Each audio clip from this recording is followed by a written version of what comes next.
सुराजगढ़ की सबसे पुरानी हवेली ठाकुर हवेली अब वीरान थी।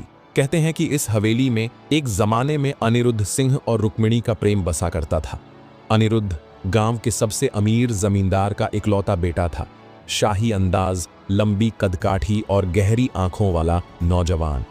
दूसरी तरफ रुक्मिणी एक साधारण पंडित परिवार की बेटी जो सुंदरता में किसी अप्सरा से कम न थी। दोनों के बीच खामोश प्रेम था। आंखों की भाषा ने उनके दिलों को जोड़ दिया था। हवेली के बगीचे में अक्सर दोनों मिला करते थे। रुक्मिणी सितार बजाती और अनिरुद्ध दूर बैठकर सुनता। लेकिन किस्मत को शायद कुछ और ही मंजूर था। समाज ने दोनों की मोहब्बत को अपनाने से इनकार कर दिया। ठाकुर परिवार कभी भी एक ब्राह्मण की बेटी को अपनी बहू नहीं बना सकता था।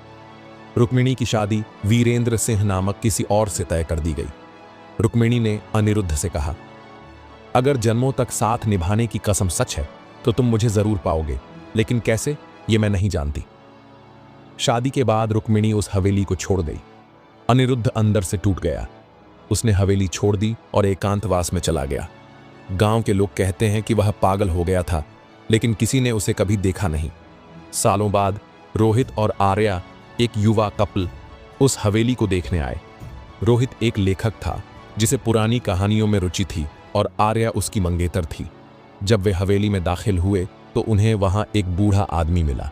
रोहित ने पूछा, क्या तुम अनिरुद्ध हो? बूढ़े ने सिर हिलाया। रुक्मिणी वापस आएगी, उसने वादा किया था, वह बुदबुदाया। रोहित और आर्या ने एक दूसरे को देखा।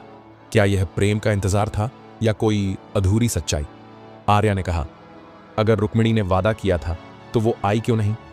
बूढ़े की आंखों में आंसू थे। उसने एक पुराना पत्र निकाला और कांपते हाथों से पढ़ने लगा।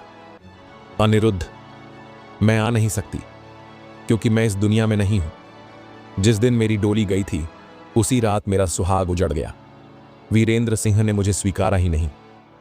उसने मेरी शादी के चौथे दिन ही मुझे मार दिया। मैं हवेली लौटना चाहती थी, लेकिन किस्मत ने रास्ता बंद कर दिया।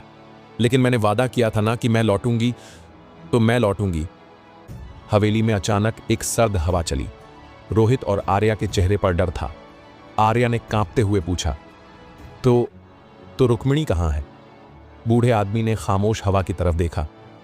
यहीं, इसी हवेली में। रोहित और आर्या वहां से निकलने लगे, लेकिन तभी आर्या के पीछे एक परछाई थी, एक स्त्री की परछाई। हवेली के दर्पण में उसका प्रतिबिंब दिखा। हल्की गुलाबी साड़ी, हाथ में सितार और गहरी उदास आंखें। रुक्मिणी! रोहित चिल्लाया, लेकिन तभी बूढ़ा आदमी जोर से हंसा। रुक्मिणी आ गई, लेकिन वह हंसता रहा और अचानक बूढ़ा आदमी गिर पड़ा। उसके शरीर में कोई हलचल नहीं थी। आर्या ने उसकी नब्ज जांची, वह मर चुका था। रोहित और आर्या भागते हुए गांव लौटे और पुरानी किताबों में खोजबीन की। वहां उन्हें एक चौंकाने वाली बात पता चली।